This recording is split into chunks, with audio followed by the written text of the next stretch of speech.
Hey folks, welcome to our fourth episode of Static Age, and today we're going to talk about Echo and Reservation Dogs. These are excellent TV shows, and I really think that fans of Lafferty would genuinely enjoy them, especially if you like Lafferty's regional fiction like Boomer Flats, Continued on Next Rock, All Pieces of a River Shore, of course, Narrow Valley, Days of Grass, Days of Straw, novels like The Reefs of Earth, and of course Oklahanali, Lafferty's historical novel of the Choctaw.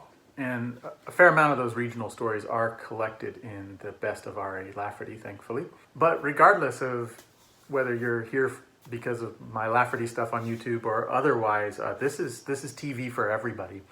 Just a little bit of background of why I would be especially interested in this. Again, I think this is just interesting, cool TV regardless. But Native American Studies is part of my research. I did a bit on that in my doctoral thesis and have recently been writing some articles, one about zombie fiction from Stephen Graham Jones.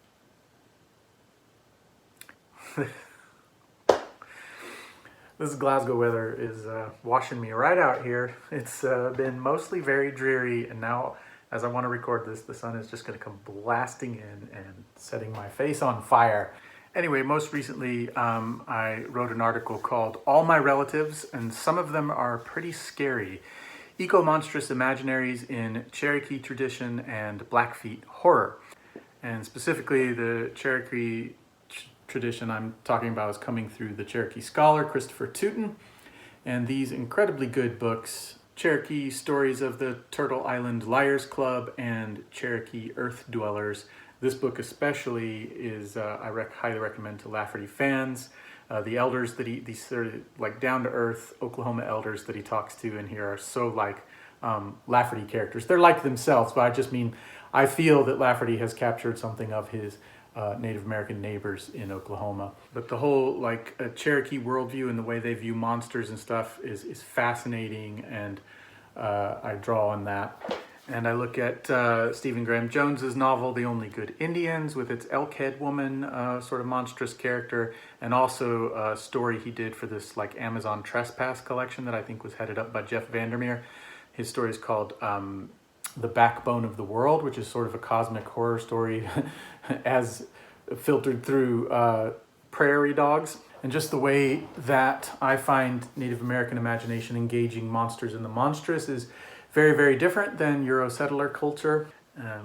There's a wider valence of what monsters can mean, including being sort of our guides and so on, even if also dangerous and that sort of thing.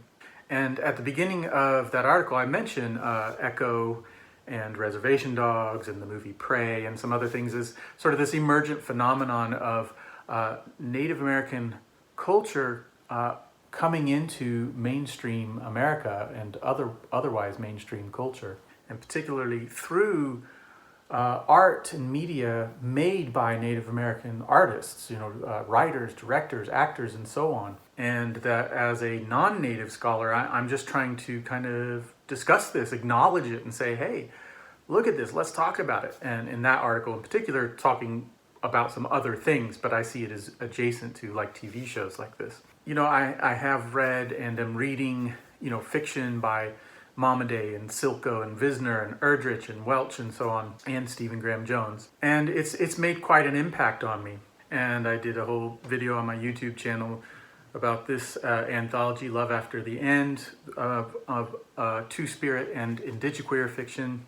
And in all these things, there's just, as I've noted before, there is this wonderful subtlety and suppleness of thought and language in the way that Native Americans use the English language and so on, that I don't find elsewhere, and that is just is really, as I've said before, it's kind of like rewiring my brain in good ways, in that good way.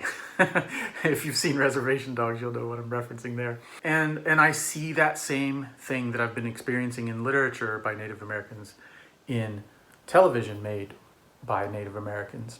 And it's so cool. Both these shows happen to be Oklahoma based, which is, Lafferty's stomping ground. Obviously, it's their stomping ground long before it's Lafferty's. But I talked about that in my doctoral thesis in the first chapter, how, Lafferty writes what I call an unsettler fiction. It's not just plain settler fiction. There's always something unsettling about the settler culture's encounter with the land, with flora, fauna, and so on, and with Native Americans when Native Americans are part of the stories and so on. Not in an exotic way at all. He does not exoticize Native Americans. They're based on people he knew, his like working class neighbors and stuff. And apart from historical settings like Oklahanali, generally they're 20th century people. And again, I am in no way trying to be an apologist for Lafferty's take on Native Americans or anything. It's just, it's there. It needs to be discussed. And I really hope someday there will be a Native American readership of his fiction so that we can get their perspective on that. I have heard, some Native American, sometimes like a prominent scholar like Geary Hobson and writer himself, praising Oklahanali, for example, as being like a work by an ally. Back in the 70s, that was when he said that, or maybe 80s or something. And I've seen at least one comment from a Native American talking about Lafferty's probably most famous story that includes Native Americans, Narrow Valley, and just saying that he felt that Lafferty got Indian humor from the inside. And that's what these shows are about. Indian humor and just Indian life and thought and feeling and living from the inside, but by Native Americans, which is even better, way better. And they both shows are just so Oklahoma.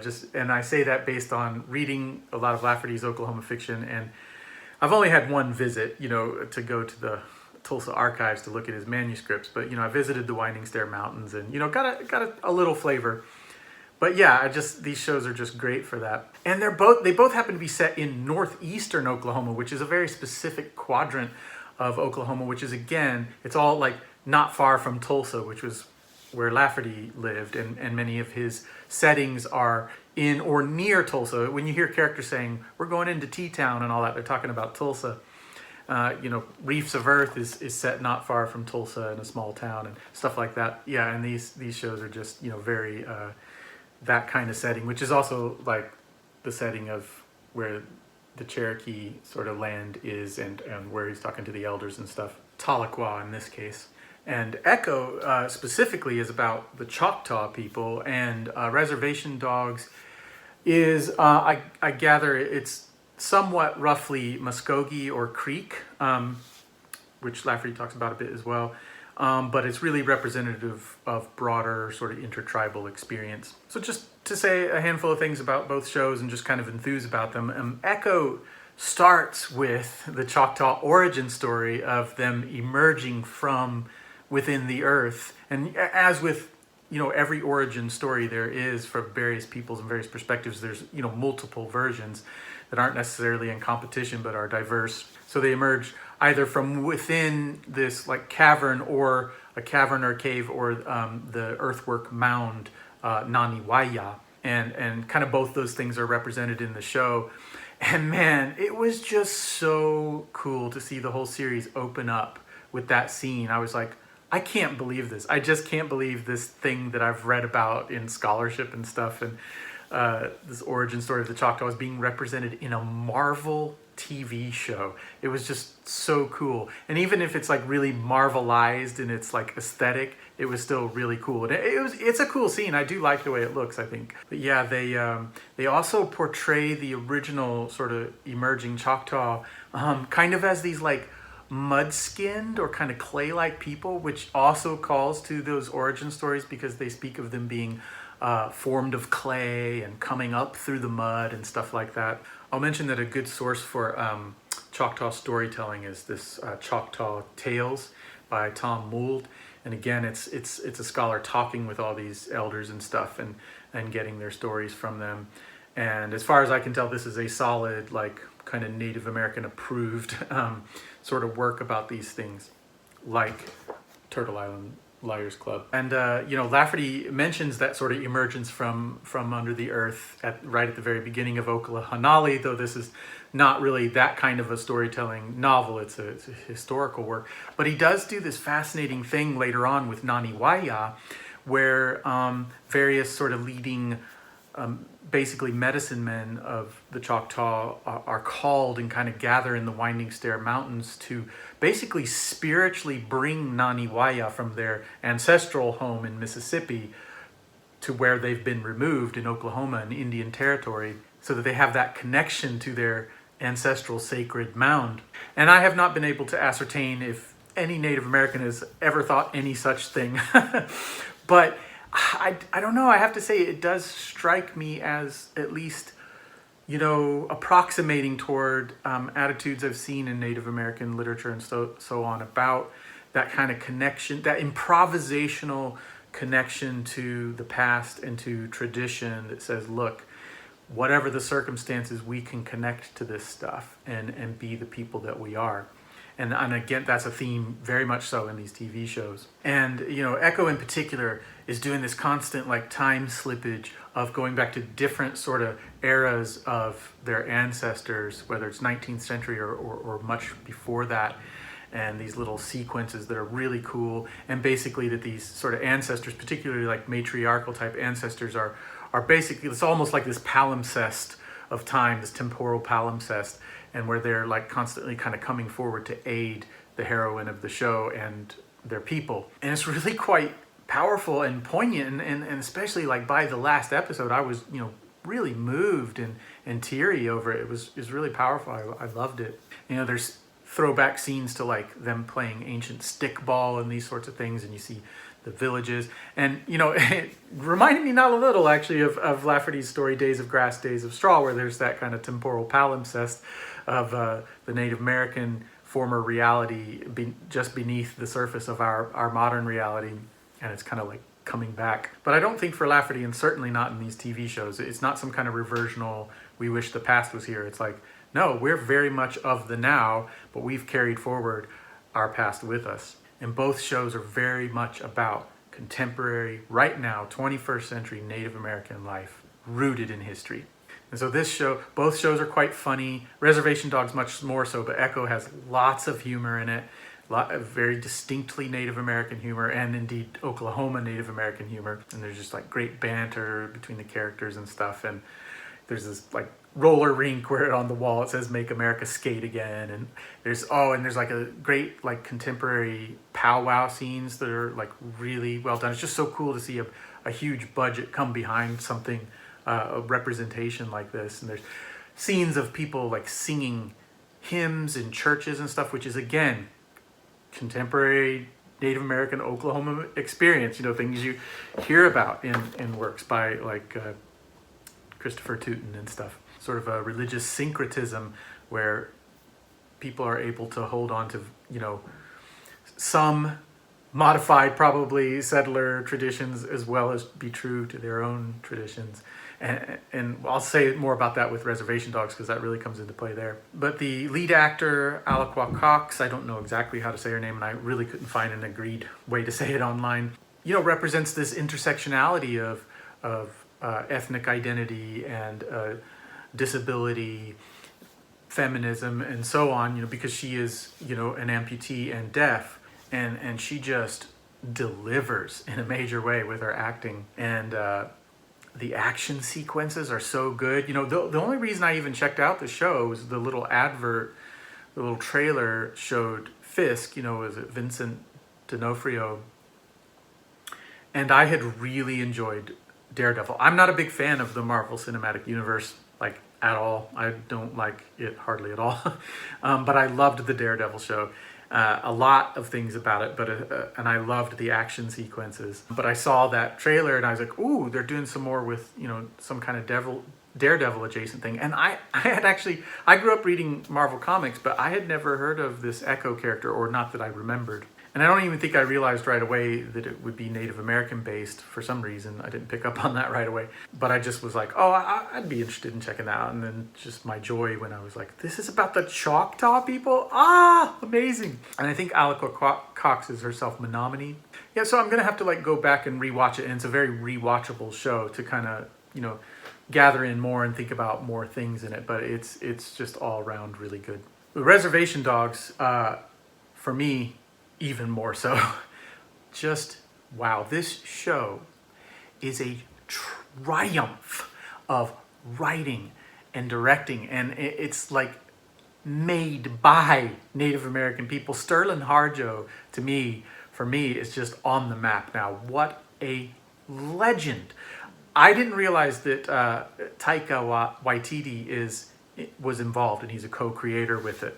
I just kept seeing the name Sterling Harjo, and I think he writes most of it, and probably various people direct it. And I was listening to one podcast where that seemed to be the case. I mean, I think Waititi has an influence there, but I really think it's Harjo's show in a writing sense. And if you don't know Waititi, he's Eagle versus Shark and What We Do in the Shadows and Jojo Rabbit and stuff like that. In fact, I was trying to think of what's a comedy show I can compare this to and say it's as good as that. And I still haven't really decided on that exactly, but one that came to mind was the TV show What We Do in the Shadows.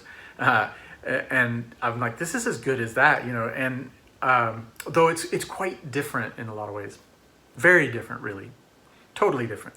But then it was really interesting to find out, Waititi's involved in this. Yeah, and I mean, Reservation Dogs kind of leans just into dramedy, kind of drama comedy.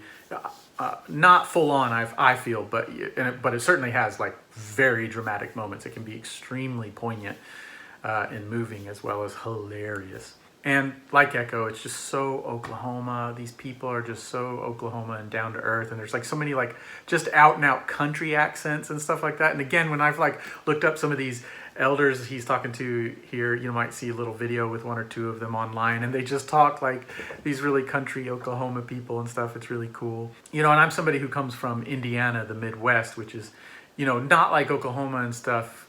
It is and it isn't. But there's, I'm closer to this kind of thing than, somebody from one of the coasts or something like that. So, it kind of has a special place in my heart in that way as well. But yeah, it's just, it's kind of starts as about this rough ragtag gang of kids and coming of age and that kind of thing. And they're just getting into trouble and trying to figure themselves out. And they want to make a trip to California and all these things. But it very quickly becomes about the whole town. It's everybody. It's their elders, and it's coming of age. It's just totally intergenerational. So it's coming of age, midlife, old age, all that is dealt with in various ways across the three seasons, and it's really rich in that way. Ton of great acting. The two shows share crossover with actors, but in Reservation Dogs you've got the great Gary Farmer. You might know him from some Jim Jarmusch films like Dead Man and Ghost Dog. And there's a great Native American directed film called Smoke Signals that he's in. And I've seen him, here and there. He's in Longmire episode or whatever, this, that, and the other. Zahn McClarnon, I think this is the best role I've seen him in.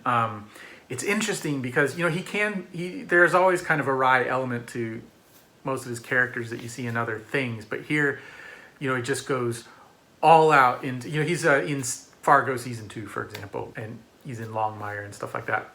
I haven't seen Dark Winds, unfortunately, so that might be a contender for one of his best roles as well. But here, through writing and directing, and I believe his performance as well, it just leans into this very particular comedic figure of fun who's kind of sad, kind of pathetic, but then across the episodes becomes richer and richer. And I don't know. I just love his performance in this and the writing of that character. But there's so many good characters. So many. I mean, Gary Farmer's character, so many that are just, great. And it's going to be so fun to rewatch this series. But another standout, oh my God, Dallas Goldtooth as the ancestor spirit, William Knifehorse. Or pardon me, William Knife Man. And just the name alone is hilarious. Man, he kills it. He just kills it. And it's very, very, very meta in every way. But sometimes he's even talking directly to the camera and stuff. And there's this, I don't know what to call it. The right at first, it's funny and brilliantly delivered from the get, but at first there is like almost like a shakiness to it, kind of compared to some of the other actors and stuff, but it totally fits with the fact that he's this ancestral spirit and stuff from like the 19th century. But he's another character that just gets better and better as the series goes on, and he basically just appears to one of the teens, and he's just always like, hey, you little fucker, I'm trying to give you ancient wisdom here, you know, like teach you to go in that good way. Ah, yes, that old Indian saying, I'm here, that should be good enough. You should know exactly how I feel without me even saying anything. And hey, listen up, little fucker. I'm trying to give you some ancestor teachings here. Old ways. Back in my day when I was a young warrior on the plains, I once had an engorged testicle. Fucker was about the size of a cantaloupe. And I didn't talk about my pain. I swallowed it, and it got worse and worse. And my friends, they didn't say nothing about it because we didn't communicate with each other. And then that testicle was the first part of me to go on to the spirit world. Ew. My point is, your friend in there, she's got that testicle pain. That pain in her heart. Her heart nard. Okay, got it. Thanks. Oh! Whoop it up! Where the fuck that horse go? He's always doing these things and these chants and stuff. And this is what I love about the subtlety of Native American sort of writing and humor and stuff. It's like, it's very sincere and hilarious at the same time. It's not, it's, how do you say it? Like, it's really being sincere about like traditional wisdom and even like his chants and calls and stuff, but like being funny at the same time. And it works. It nails it. You just have to see it. And there's this part where where the character he talks to, Bear, is going through sort of this desert when he's been separated from his friends when they ran away.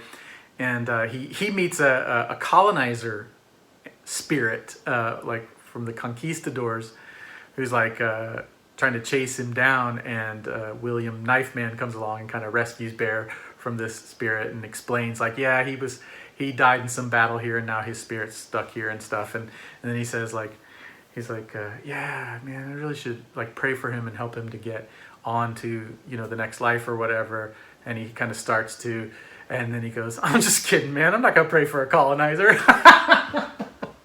It's like really like rough house humor like that as well too. But that's the thing, like this show will not hold your hand. Like it is just all in insider Native American experience and humor. And yet it is generous. It invites you in. It's for everybody. And it's not going to pull punches, you know, about colonialism and post-colonialism and stuff.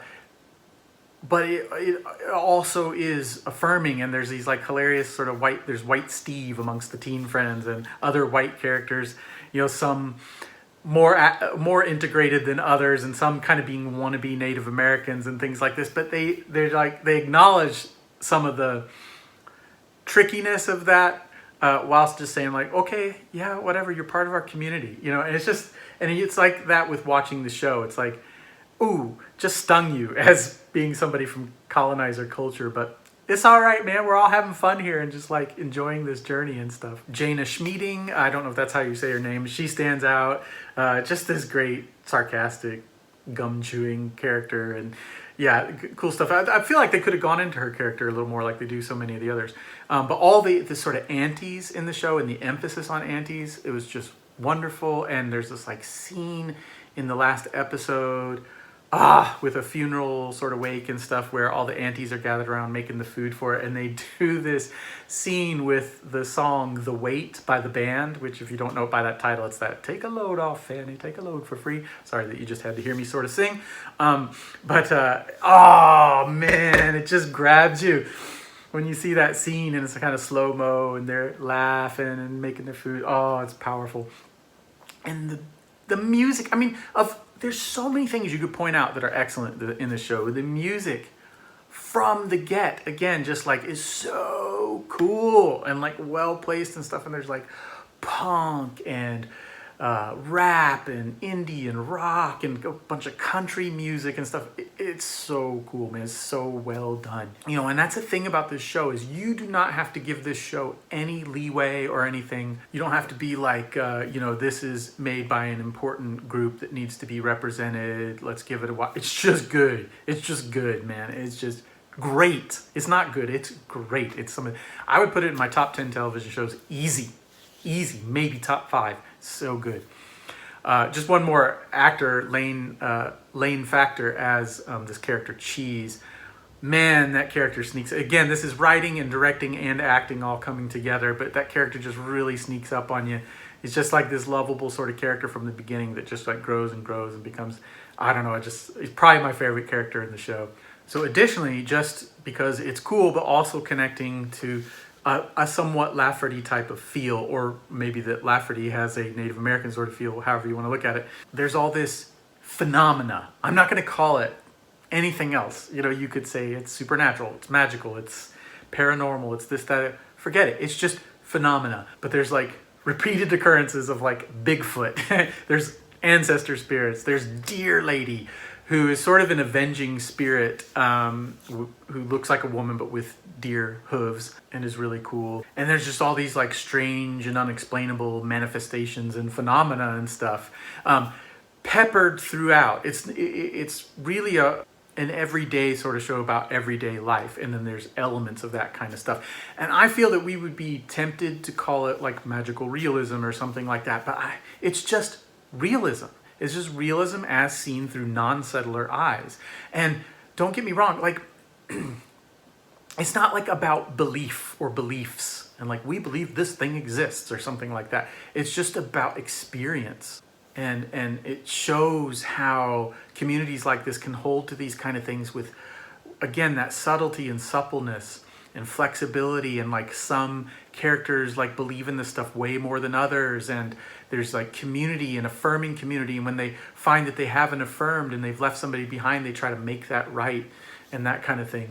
But it just makes for a really fun texture to the show. And you know, again, I feel like this is for everybody, but if you like genre stuff as I do, you know, speculative fiction and whatever, you know, it tickles that part of your brain as well.